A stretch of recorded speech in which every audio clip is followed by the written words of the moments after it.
y así queda en la clase grabada para que si la quieren volver a ver, ahí está. Y bueno, y los que no presenciaron puedan verla, ¿ok?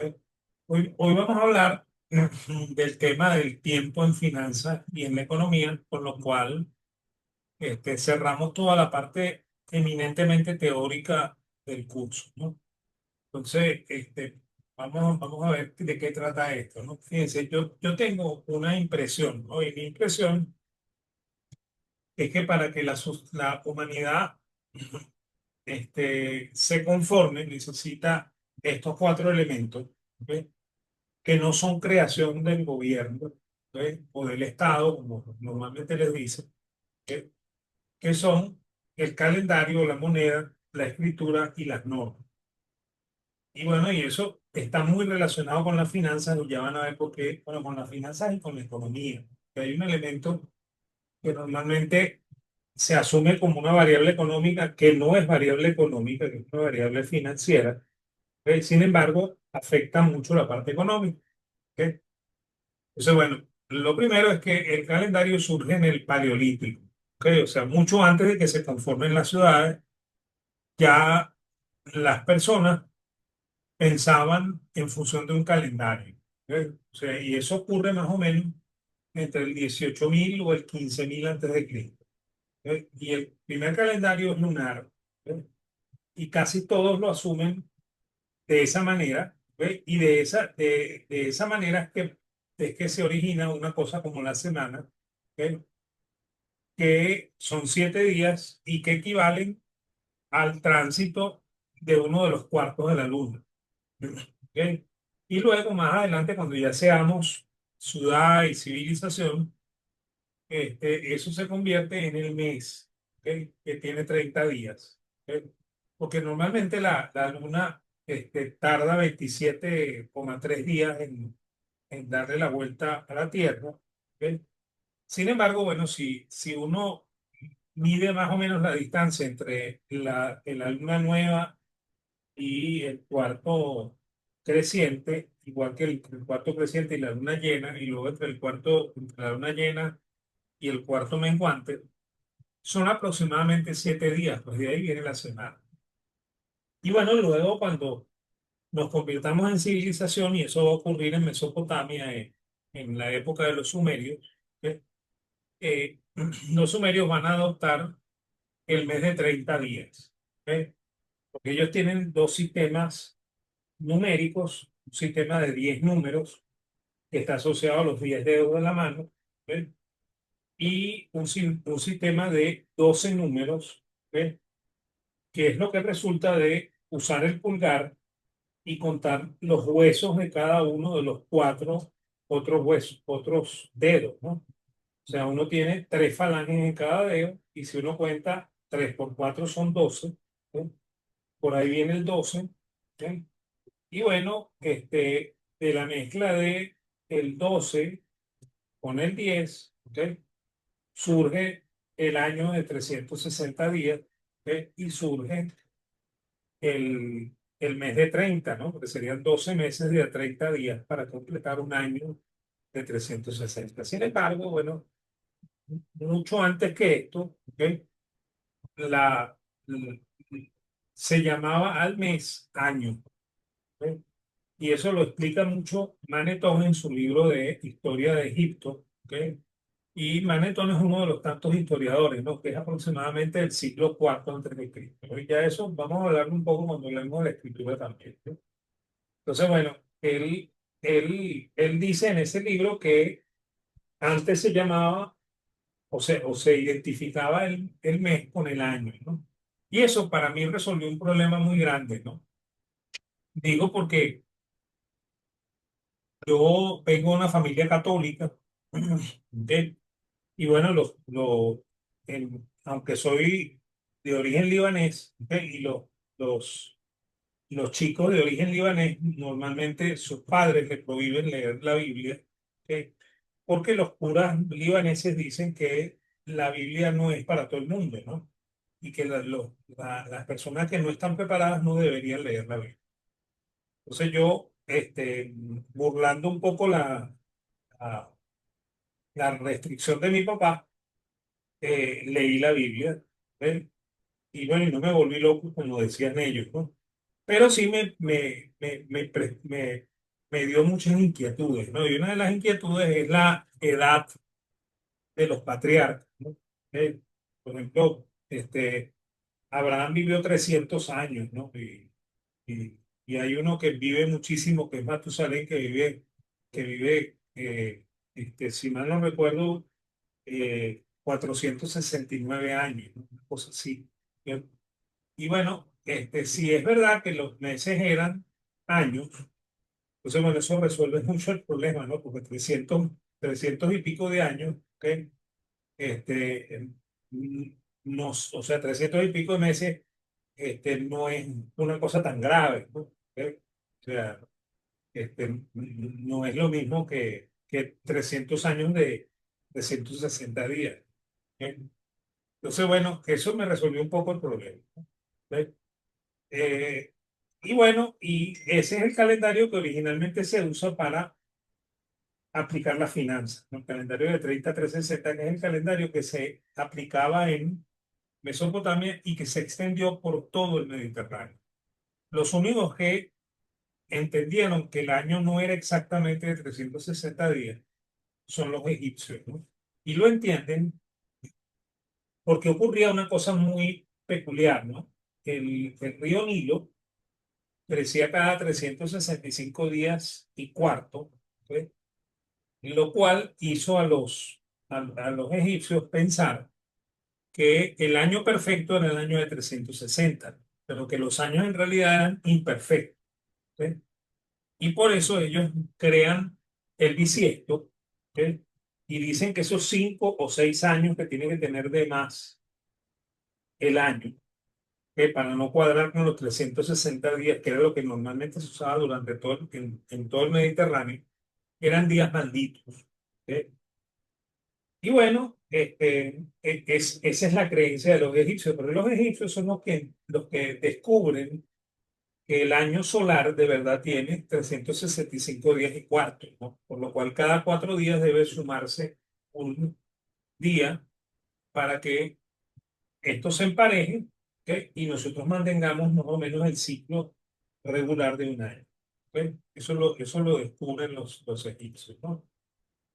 Y de hecho, miren, eh, es tan antiguo el calendario que aquí tienen un ejemplo, ¿no? ¿Ok? Esto es en Siberia, esto es un calendario lunar de, de, de Siberia, ¿ok? Que es muy anterior a, a, a- a la formación de ciudades, ¿no? ¿Ok? Y aquí tienen otro ejemplo, ¿no? Esto es en Checoslovaquia, también esto es un calendario lunar, ¿ok? Fíjense que tiene un hombre en la parte interna, ¿ok? Y afuera tiene las fases de la luna, ¿ok? Y así también, por ejemplo, en Hungría tenían esta concha, ¿ok? Que tenía los días contados en cada una de las muestras, ¿no? ¿Ok? Y es calendario lunar. ¿Ok? Todo esto es paleolítico, pues todo esto es mucho antes de que se conformen las ciudades. Y esto es este, un hueso encontrado en Francia, que también tiene las fases de la luna, que aquí están las fases de la luna, ¿ok? Dibujadas en el hueso, ¿ok? Por lo cual es un calendario también lunar. ¿Ok? O sea que eso existía mucho antes de que las civilizaciones se conformaran. ¿Ok? La otra cosa que uno siempre, o sea, cuando estudiaba primaria y bachillerato, los profesores siempre nos decían que la escritura es lo que rompe el vínculo entre la prehistoria y la historia, ¿no? Y ellos dicen que cuando se descubre la escritura, el hombre deja de ser prehistórico y pasa a ser histórico, que ahí puede documentar la historia. Y eso no es exactamente cierto, ¿no? Porque de hecho, el fin original de la escritura no es ese. De hecho, los primeros relatos literarios ocurren más o menos en el 300 antes de Cristo, en el 3000 antes de Cristo. ¿Ok? Los primeros libros de historia se escriben en el mundo griego, ¿ok? En la decadencia griega entre el 400 y el 300 antes de Cristo. Y de hecho, fíjense que Manetón es más o menos de esa época. Pues Manetón es un soldado que viene con Alejandro Magno, que conquista Egipto, ¿ok? Y se queda con el general Ptolomeo. Y bueno, y él se enamora de Egipto y escribe la primera historia de Egipto. ¿Ok? Y Egipto tiene más de 4.000 años de historia, ¿ok? Pero no tiene historia, ¿no? ¿Ok? Y quien va a escribir la historia de Egipto es un egipcio, pero es un griego que se llama Manetho. ¿Ok? Y bueno, de hecho, la escritura es muy anterior a los relatos literarios, que son, por ejemplo, los relatos de Gilgamesh. ¿Ok? Son más o menos del 4000 antes de Cristo, ¿no? Y ahí aparecen los primeros rudimentos eh, de escritura, que son los tokens. ¿Ok? Y junto con él, las bullas. ¿Ok? Y por último, las tablillas cuneiformes. ¿Ok? Y bueno, los documentos que se hacen en el mundo mesopotámico son estos, ¿no? Más o menos en Uruk, ¿ok? Que es una de las ciudades de Sumer, ¿ok? Surgen los primeros documentos administrativos, ¿no? Por lo cual la, ¿cómo se llama? La escritura se hacía para documentar eventos administrativos, ¿ok? Y luego eventos financieros, ¿ok? Igual que eventos comerciales. Y de hecho, en el 2900 aparecen ventas de tierra en las tablillas, ¿ok? En el 2600 aparecen ventas de casas, ¿ok? En el 2300 en Acat aparecen las ventas de esclavos y los préstamos, ¿ok?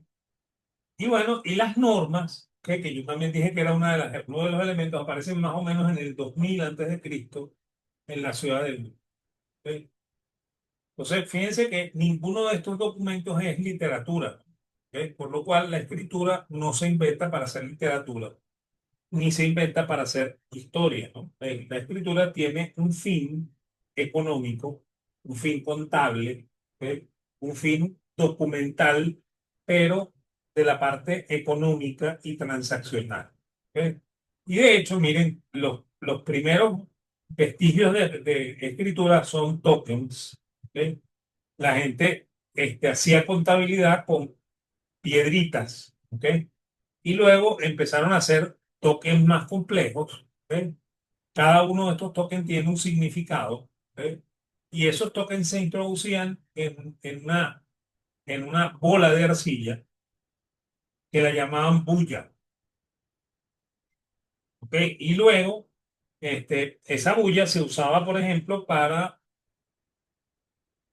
testificar la liquidación de una determinada operación. ¿Ok?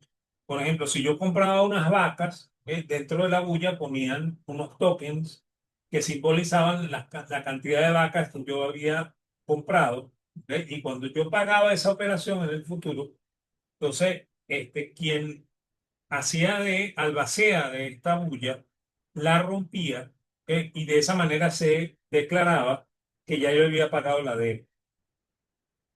¿Ok? Luego la cosa se complicó un poco más, ¿ok? En la medida que fueron apareciendo más productos, más bienes, ¿ok?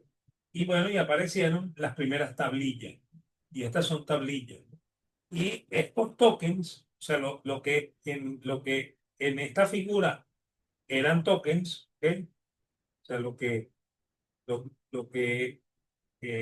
ya va, lo que aquí eran tokens así, ¿ok? Terminaron convirtiéndose en símbolos, ¿ok? del, de la escritura cuneiforme, ¿ok? Eso así es como se terminó haciendo, ¿no? Y desapareció la bulla, ¿ok? Y aparecieron las tablillas, ¿ok? Entonces la tablilla tiene ¿cómo se llama? Un uso contable, ¿ok? Y un uso estadístico o un uso administrativo de las deudas, ¿ok? Y de las compras y ventas que se realizan dentro de un determinado mercado, ¿ok? Y esa escritura tuvo toda una evolución, ¿no? De hecho, estas son, por ejemplo, otra forma de tablillas del mundo mesopotámico, ¿ok? Y fíjense, eso se diferencia mucho de la escritura jeroglífica y en este caso es la escritura jeroglífica oficial, ¿no? Esto es lo que aparece, por ejemplo, en un templo egipcio, ¿ok? Y eso se diferencia con la escritura hierática, que es la escritura documental egipcia. Por ejemplo, esta tablilla o esta pieza de escritura egipcia puede ser una transacción comercial o financiera entre dos personas. ¿Ok?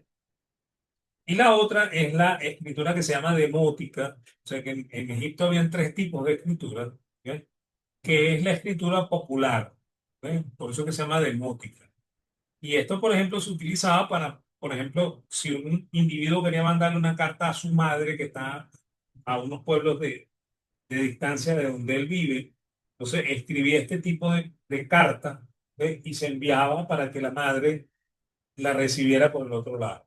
Y claro, como la escritura no era una cosa que todo el mundo manejaba, entonces, bueno, yo tenía que pagarle a un escriba para que el escriba escribiera por mí esto que yo le quiero decir a mi madre o a mi hermano. ¿Sí? Y mi hermano allá en su pueblo tendría que pagarle a otro escriba para que el otro escriba le traduzca lo que está escrito aquí. ¿Ok? Y bueno, eso también va a evolucionar, y va a terminar evolucionando de diversas maneras, ¿no? Fíjense, por ejemplo, esto que está aquí es una escritura jeroglífica maya, que fíjense que es bien distinta a la escritura egipcia. ¿Ok? Y eso también nos da una señal de que no existe lo que normalmente dicen que el pueblo común, ¿ok? Sino que los pueblos son distintos, ¿no? ¿Ok? Y generan escrituras distintas, ¿no? ¿Ok? Y de hecho, fíjense, en el caso nuestro, los, los mayas y los aztecas utilizaban también escrituras jeroglíficas, ¿ok? Pero una escritura jeroglífica muy extraña, ¿ok? Que no es compatible con la escritura jeroglífica egipcia. ¿Ok? Y los incas usaban una escritura también muy especial que nosotros nunca llegamos a descifrar y que no vamos a descifrar nunca, ¿ok? Porque su escritura se hacía con nudos en tela. ¿Ok? Y claro, como la tela se deshace con el tiempo. ¿Ok? Entonces todos esos documentos que en algún momento escribieron los incas desaparecieron. ¿Ok? Pues nosotros no podemos saber qué carrizo era lo que decían ellos. ¿Ok? Bueno, y fíjense, mucho más adelante, ¿ok? Cuando aparezcan los fenicios van a simplificar la escritura y van a descubrir el alfabeto, ¿ok? Porque los símbolos de los mesopotámicos son, y los jeroglíficos de los egipcios son o una palabra en sí misma o una sílaba que me permite armar una palabra. Por lo cual, para saber escribir en idioma mesopotámico o en idioma egipcio, yo tengo que saber 3.000 caracteres. ¿Ok? Los fenicios descubrieron una forma de escritura mucho más sencilla, que es escribir con un alfabeto. Entonces, las palabras se construyen con letras. ¿Ok? Y aquí tienen las 22 letras que conforman el alfabeto fenicio, ¿no? Y el alfabeto fenicio es al mismo tiempo un alfabeto numérico y un alfabeto, este, ¿cómo se llama? Eh, Gramatical. ¿Ok? Por lo cual, si yo quiero escribir, por ejemplo, el número 12, ¿ok? Yo tomaría, ¿ok? La letra número 10, que es la letra Yod, ¿ok? Y la letra Bet, que es la número 2, ¿ok? Y escribiría 12 combinando el Yod con el Bet, ¿ok? Y así sucesivamente. Y claro, esa civilización, que no era una civilización que tenía problemas inflacionarios, ¿ok? Podía vivir con una pequeña cantidad de números, que estaba representada en sus 22 letras. ¿Ok? Los griegos se copiaron este alfabeto. ¿Ok? Por eso que el alfabeto griego también tiene 22 letras. ¿Ok? Y los hebreos también se copiaron este alfabeto. ¿Ok? O sea que el alfabeto nace en Fenicia y es copiado por diferentes civilizaciones en el mundo ¿cómo se llama? Mediterráneo, porque precisamente esta es una civilización comercial, una civilización que tiene que tener relación con el resto de las civilizaciones que comparten con él el Mediterráneo. ¿Ok? ese alfabeto va a evolucionar y fíjense, aquí está el alfabeto fenicio antiguo, el alfabeto fenicio propiamente dicho, el alfabeto griego, que evoluciona de ese mismo alfabeto fenicio, ¿ok? El griego antiguo y el griego oficial, ¿ok? Y el latín, ¿ok? Fíjense que el latín también proviene del mismo alfabeto el fenicio, ¿no? ¿Ok? Y fíjense una cosa, ¿no? Son caracteres alfanuméricos, los caracteres fenicios y los caracteres griegos, ¿ok? Por lo cual los griegos no tenían números, sino que escribían los números con estas letras, ¿ok? Ya cuando vengan los romanos van a tener números aparte, aunque los números son parecidos a las letras, ¿ok? No son exactamente letras, pero son parecidos a las letras, ¿ok? El otro elemento que yo dije que es necesario para la conformación de la ciudad es la norma, ¿ok? Y la norma eh, eh, es la ley que rige la- las diferentes relaciones de una determinada ciudad, ¿ok? Y siempre se reseña al Código Hammurabi como la primera ley, que surge en 1770 a.C., ¿ok? Pero hoy sabemos, o sea, eso ocurre en la etapa babilónica de Mesopotamia. Babilonia, que Mesopotamia tiene 6 etapas históricas. Una de sus etapas es la etapa babilónica. Y el Código Hammurabi es de esa etapa, ¿sí? Que viene a ser la cuarta etapa este, histórica en Mesopotamia. ¿Ok? Y bueno, sin embargo, hoy sabemos, ¿ok?, que había antes, ¿ok?, antes de Babilonia, en las civilizaciones acadias, las civilizaciones caldea y la civilización sumeria también existían leyes. ¿Ok? Y esas leyes estaban vinculadas a la costumbre, ¿ok?, que se practicaba en la sociedad. ¿Ok? Y por supuesto, castigaban las perversidades de esa costumbre, ¿no? Y fíjense, esto que está aquí, esta pieza de alabastro, es el código de Hammurabi original. ¿Ok? Y de hecho, esto contradice mucho algunas de las cosas que se dicen, ¿no? Por ejemplo, siempre se dice que la moneda nace cuando un rey que se llama Creso, que está en Lidia, acuña la primera moneda. ¿Ok? Y de ahí viene uno de los mitos grandes de la historia que lo genera un historiador que se llama Herodoto en el 400 antes de Cristo. ¿Ok? Herodoto dice que antes de que existiera la moneda, existía el trueque. ¿Ok? Y bueno, y eso es lo que repiten normalmente los profesores en las clases de economía. Antes de que existiera la moneda, existía el trueque. ¿Ok? Y resulta que eso no es totalmente cierto. ¿Ok? Y de hecho, el código de Hammurabi me explica por qué eso no es totalmente cierto, ¿no? Porque fíjense, este código es anterior a la acuñación de la primera moneda en más o menos 800 años. ¿Ok? Y en este código, por ejemplo, se dice que si yo mato a un esclavo, yo estoy obligado a pagarle al dueño del esclavo 30 bur de plata. Y un bur de plata son 30 gramos de plata, por lo cual un esclavo vale 90 gramos de plata. ¿Ok? ¿Ok? Perdón, 900 gramos de plata, o sea, 30 piezas de 30 gramos de plata. ¿Ok? Este, lo, lo curioso es que se miden precios por el peso de metal.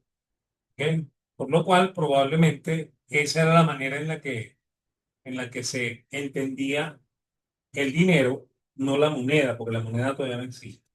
¿Ok? Ok, ese es el caso de Hammurabi, ¿no?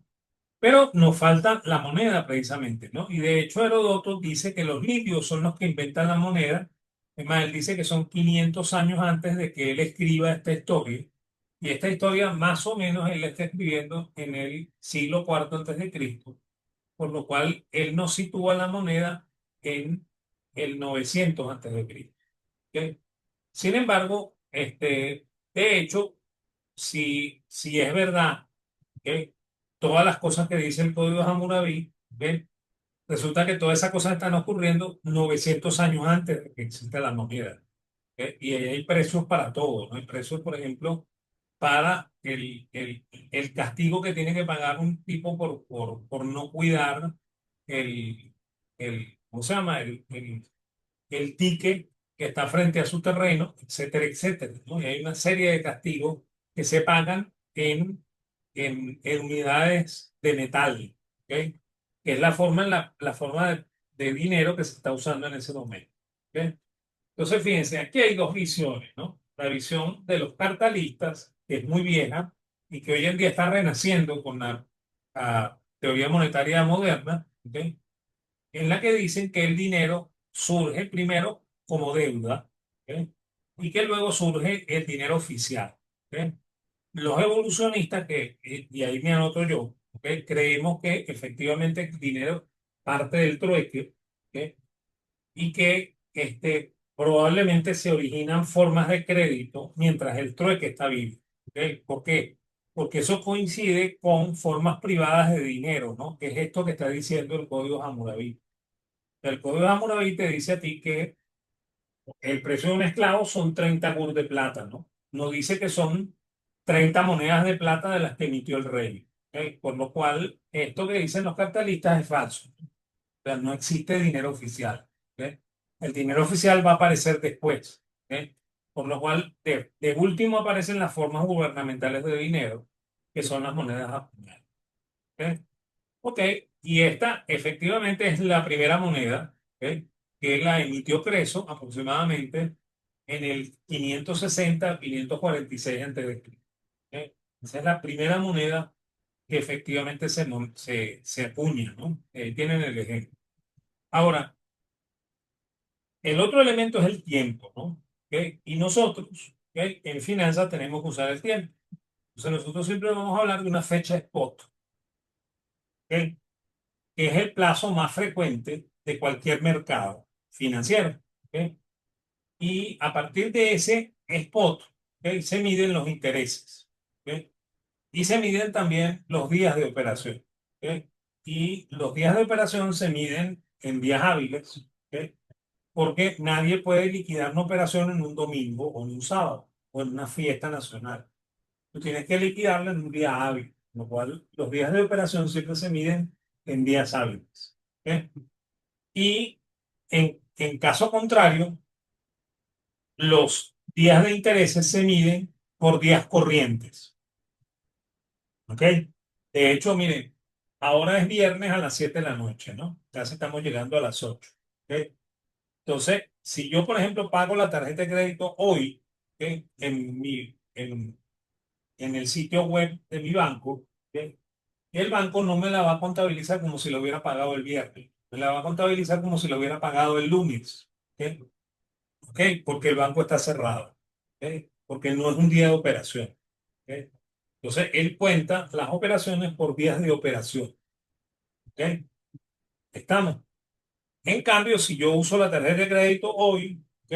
A mí me empiezan a contar los intereses a partir del día de hoy.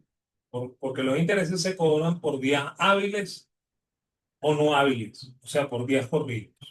¿Ok? Y siempre se miden los días por la noche transcurrida a partir del spot. ¿Ok?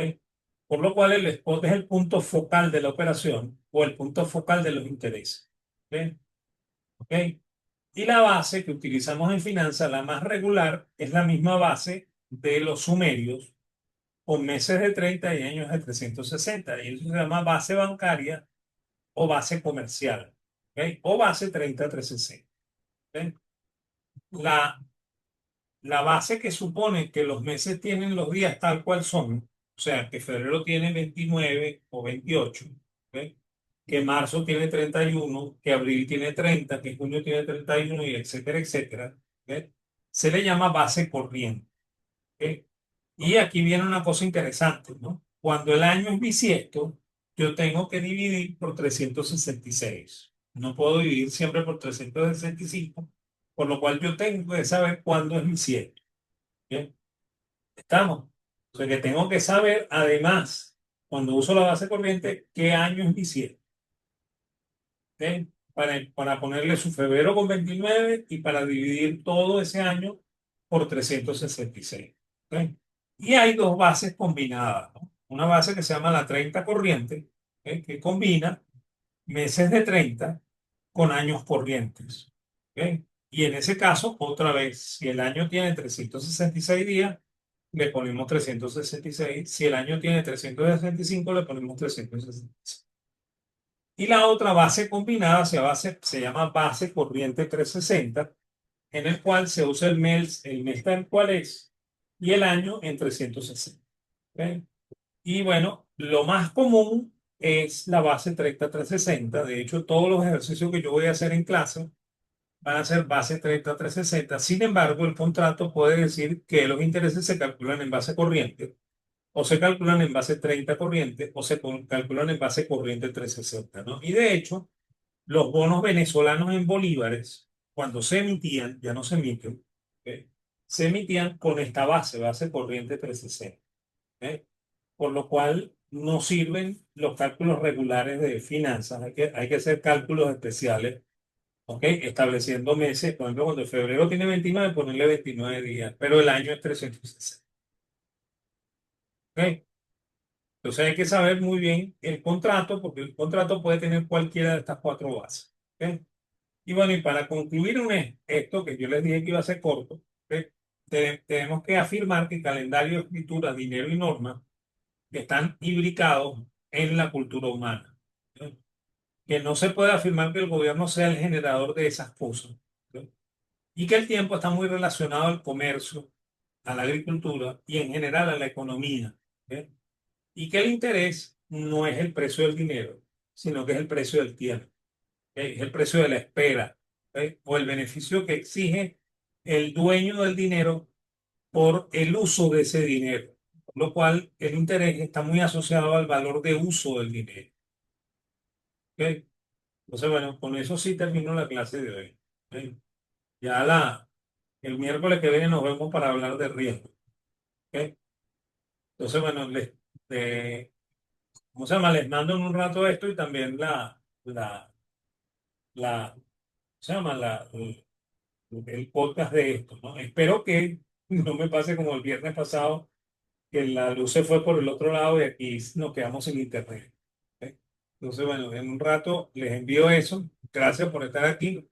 Gracias por la paciencia. ¿Ok? Y como les prometí, la clase de hoy era corta también. ¿Ok? Vale, nos vemos, pues. Feliz noche, profe, gracias. Chao, profe, buenas noches. Gracias a ustedes, pues. ¿Ok? Ok. Este, ok, vale.